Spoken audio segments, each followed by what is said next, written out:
Ito ang balita ngayon. Viral ngayon sa mundo ng social media ang di umano'y balitang papansin lang yan, harap pag-usapan. Ito ang naging maanghang na komento ng marami sa ating mga kababayan sa tila pagsawsaw di umano ni Arnold Clavio sa isyu ng Maharlika Wealth Fund na noon pa man ay naging mainit na sa mata ng publiko. 203 billion pesos na estate tax issue ng mga Marcos muling inungkat di umano ni Clavio para pirahin ang pamilya ni Pangulong Bongbong Marcos.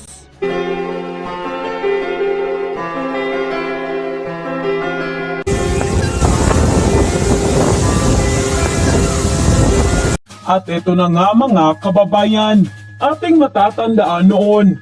Minsan sinabi nga ng sikat na TV and radio newscaster na si Arnold Clavio na imbis na pondo mula sa mga pensioners ng SSS at GSIS kunin ang perang gagamitin sa Maharlika Wealth Fund, ay mas mainam na gamitin na lang ang 203 billion pesos estate tax na di umano'y utang ng pamilyang Marcos. At ayon nga kay Arnold Clavio, i-quoted, 203 billion na estate tax, 275 billion para Maharlika Wealth Fund.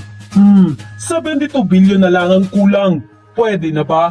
At kung hihinga natin ang bawat mambabatas ng tig 100 milyong peso bawat isa, nasa 250 members of the House of Representatives. So sumatotal, makakalikom ng 25 billion pesos. Sakto lang. Kaya dapat bilisan ng Bureau of Internal Revenue at nang magkaalaman na kung mayroon ngang pananagutan ng mga Marcoses kaugnay ng usapin ng state tax. End quote. Tila may pasari nga si Arnold Clavio dahil pilit nitong inuugnay ang estate tax issue ng pamilyang Marcos para maging relevant ito. At dahil nga sa balitang ito, hindi mapigilan ng marami sa ating mga kababayan na magbigay ng kanilang hinaing at komento sa mundo ng social media. At ayon pa sa kanila, papansin lang yan para pag-usapan siya. Alam naman niya na tapos na yan. Bakit kaya mga taong tulad ni Clavio hindi maka-move on? Ipaglaban nyo kung may paraan kayo para mabayaran ang sinasabi nyong state tax. Nagtanga-tangahan ba kayo o niloloko nyo lang sarili ninyo? Hoy Clavio, dada ka ng dada. Wala ka namang ipinapakitang ebidensya sa lahat ng pinagsasabi mo. Puro kayo sinungaling at mapanira para lang mapaniwala nyo mga tao. Ano ba ang kasalanan ng mga Marcos sa inyo? Huwag na kayong magtaka, dilawan yan. Grabe talaga tong si Arn. Sobrang halata na ang pagkadilawan. Halos lahat na lang ng ginagawa ng Pangulo ay mali at kinokontra. Dapat palayasin na yan sa Pilipinas. Mga bayarang media na yan at tanggalan ng lisensya para masampulan agad at di na pamalisan pa. Good afternoon, sir. Good morning, sir. How will you protect the public from... how will you protect the government through those abusive online lenders? Well, we have to continue strengthening our capabilities when it comes to this. This is not a problem that is exclusive to the Philippines alone. And that is some of the danger that people are starting to use AI. People are starting to use all the new very powerful tools that are available to be used on the social media or on the internet in general. It's really an arms race. Every defense or every capability that we develop to block or to catch or to nullify this kind of transactions, of course, they come up with new technology, they come up with new techniques. And so, ganun lang talaga. That's the only way that we can do it. We just continue to monitor very closely and do all that we can. The SIM card registration, I think, was a big step. And I think we are getting to the point where we have disposed of or taken out of the system many of the SIM cards that have not been registered because they have been used for illegal purposes and for these scams that we have been hearing about. So we just have to be very, very watchful, and we have to be very, very careful, and also be aware of the new technologies, of the new ways in which that, we can prevent these kinds of things. But it really comes down to the public. My advice to the public is that when you get the message and there is a deal being presented and it sounds too good to be true, it is. There is no such thing as 100% risk-free. There is no way to guarantee these enormous returns on what they are claiming on the money that you give them. So be very, very. If the public is aware and knows and is able to spot because of the way that these scams are presented, then that is the best defense that we have. Pag nakita nga, sasabihin, hindi, kalokohan ito. So just archive it and just don't open it even. Kasi baka makapasok na naman yung mga malware, mga worm, you never know. As I said, it's basically an arms race, but our best defense is a knowledgeable consumer who can see for themselves and determine for themselves that those that are legitimate offers of let's say a promotional offer as opposed to a scam.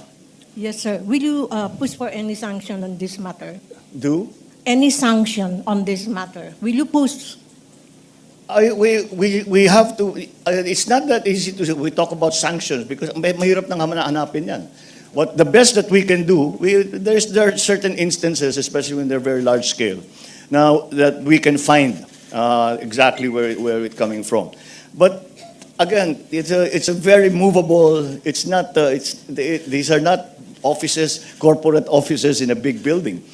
These are people sitting in somebody's basement with a computer, which they can just shut down, sell away, buy a new one, and keep going. So that's the trouble that we are finding now. Of course, should anyone be found guilty of promoting such scams, then the full force of the law will come into play. Thank you very much, Mr. Thank you. President. Thank you, Mr. President. Maricel Halili, TV5.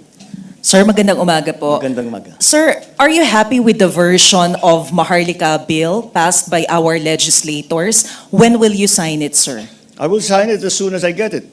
Am I happy? Well, that is the version that the House and the Senate has passed, and we will certainly look into all of the changes that have been made.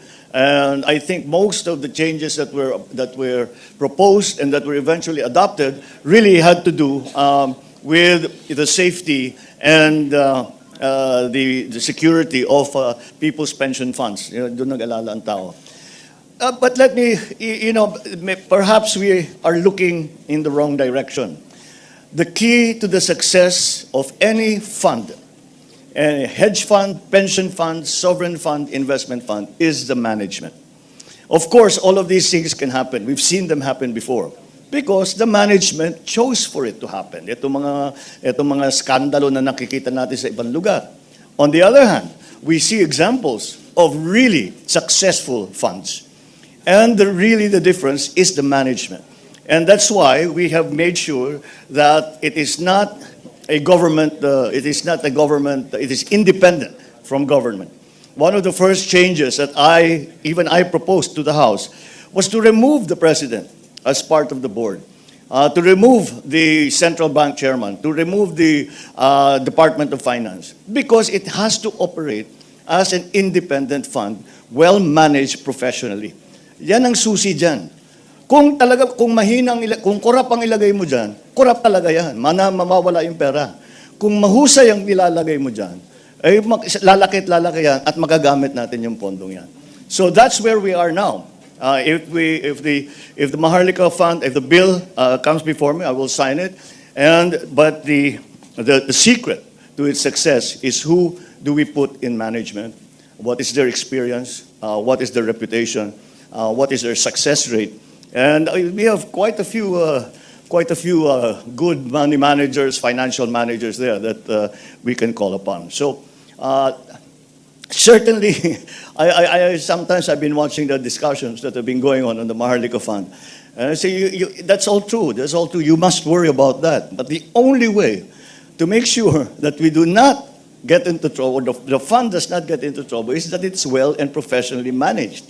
And so one of the elements that makes that happen is that there is a very clear independence from the day-to-day government function. Those decisions are not made by political decisions in government.